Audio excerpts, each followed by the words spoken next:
नमस्कार, मी मधुरा. तुम्ही फुलांची बाग कधी निरीक्षण करून पाहिली आहे का? किंवा लक्ष देऊन पाहिली आहे का? की सगळे फुलं कसे वेगवेगळे असतात. ज्यांना फुलं येत नाहीत असे झाडं पण म्हणजे नुसते पानांचे असतात, तेही वेगवेगळे असतात. म्हणजे त्यांचे काही पानांचे असे टवटवीतपणा असतो, त्यांचे कलर वेगळे असतात. काही पानं मोठे असतात, लहान असतात. तसेच फुलझाडांचंही फुलं काही काहींचे कलर लाल असतात, पिवळे असतात, पांढरे असतात, गुलाबी असतात. काही फुलं लहान असतात, काही फुलं मोठे असतात. म्हणजे किती वेगवेगळे प्रकार त्या बागेमध्ये फुलांचे आणि झाडांचे असतात. तरीसुद्धा तरीही ती बाग किती सुंदर दिसते की नाही, छान दिसते.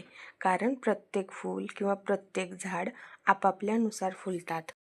देवाने जे कार्य त्यांना दिलेलं आहे त्यानुसार ते फुलतात, सुगंध देतात. ते इतरांप्रमाणे बनण्याचे, फुलण्याचा प्रयत्न करत नाही. आपणही आपल्या जीवनात या फुलांच्या बागेसारखं व्हायला पाहिजे. प्रत्येकजण वेगवेगळं असतं. प्रत्येकाची कार्यक्षमता, जे देवाने दिलेले कार्य आहे, प्रत्येकाची वेगवेगळे असतात. मग आपणही वेगवेगळे प्रमाणे फुललं पाहिजे. स्वतःची तुलना इतरांशी करायची नाही. फक्त आपल्या जागी फुलायला शिकायचं.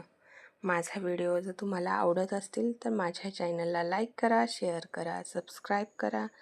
धन्यवाद. सर्व व्हिडिओ पहा.